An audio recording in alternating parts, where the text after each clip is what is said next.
Hey everyone, Caleb Brown here, New Planner Recruiting. Hope you guys are doing well.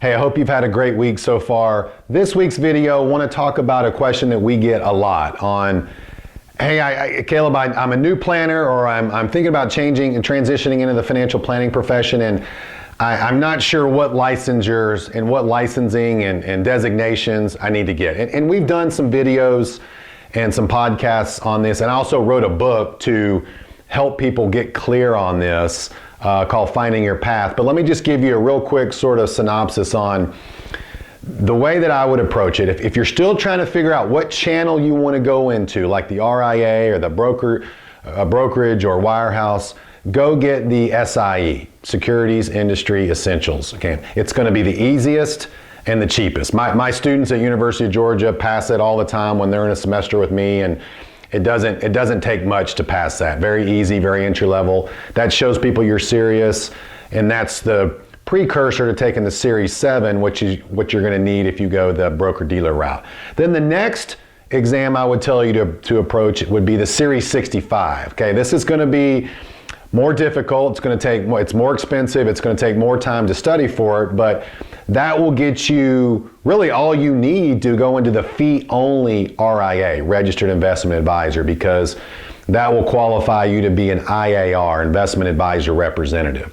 All right, so this will probably take a couple weeks to a couple months to study for, but again, I have students that are still in college that can pass the exam. So if you're not, you certainly should be able to.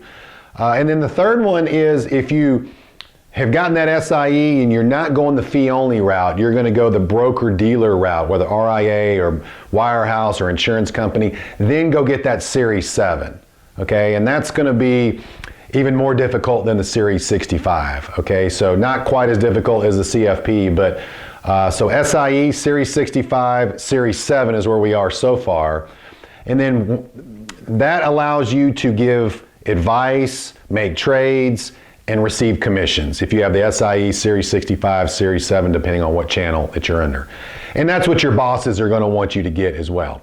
Then we can move into what I think is the most important financial planning credential, at least as a cornerstone, Certified Financial Planner designation. So I would try to get those smaller licenses knocked out first. If you can study for both at the same time, that's great. If you have the time and you have the financial means, that's great as well.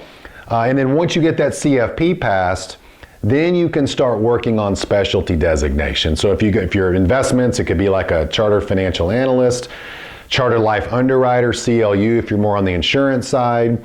It could be an AFC, Accredited Financial Counselor, if you're on the counseling side. It could be an enrolled agent if you want to do more tax.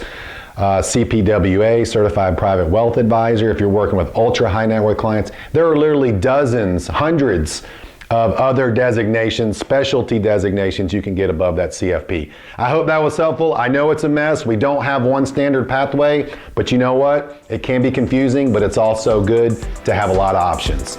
See you next time. Bye-bye.